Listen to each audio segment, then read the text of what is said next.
I'm gonna do a video about the Real Housewives of Atlanta only because everybody was talking about it on Facebook.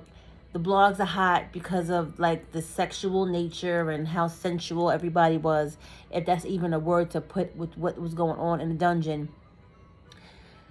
And I'm only going to talk about this briefly because it irritated me to no end. So it starts out with they're all still in Emerald Island in South Carolina and they're doing a girls trip, which is fine. Kenya has really been a fucked up host because in each episode there's a scene or an incident where Kenya has food and the girls do not. Kenya orders food, the girls do not. Oh, well, there's food in there. That's not what a host does. If you're hosting a girls trip, you should have enough food, or you should ask what are some of your food items you would like in the refrigerator, and you do it on Instacart. Whatever it is you need to do that. Kenya had the jet for her and Latoya only, and the nanny, she brings her daughter, doesn't tell the other ones, and she doesn't see a problem. Well, she did. She goes, well, I didn't say you couldn't bring your daughter, but you didn't say they could bring them either. Let's try that. Kenya is a master manipulator, as we know. Like, I want to like her sometime, but I can't because she is constantly the villain and there's never any let up with her. So the nanny situation, the last episode, Kenya had a moment. We don't know what happened. She went upstairs, never came back down. Everybody's looking for her. And then Candy goes upstairs. Candy says, this is some bullshit. Like, how you say, I'll be right back and never come back? Oh, well, my daughter's here. So? Like, you had a whole nanny. And if you didn't have a full-time nanny, you have two. If you have money to get a jet, which is about $10,000 each way, then don't bring her at all.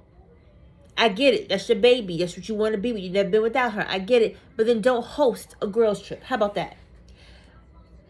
Now, back to yesterday's episode. The sex dungeon where Candy was hosting. Everybody had an outfit that she brought them. She gave them, I think everybody had like $1,000 in ones to give to the guy, to the guy Bolo, the infamous Bolo everybody keeps talking about.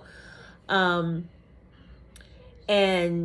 she's given the rules and regulation. What goes on in the dungeon stays in the dungeon. That is Girl Trip 101.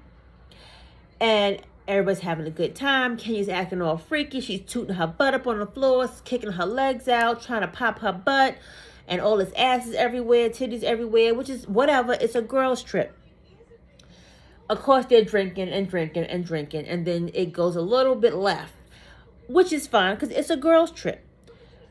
There's the only thing you could see, because they had turned the cameras the other way, they had been demiked, so everybody's mic was off. You saw Portia and Latoya kissing, whatever. And then Kenya says, oh, this morning I heard noises coming from the open room, and I heard this and I heard that. And I'm just like, so mind your fucking business. And it's like, okay, that's what happened. You can see I heard noises. Leave it at that. Shut the fuck up. Shut the fuck up. Like, it's so... It irritated my spirit because it's like, this is why females always have a problem. Hold on. I don't want that. I'm trying to work at the same time, y'all.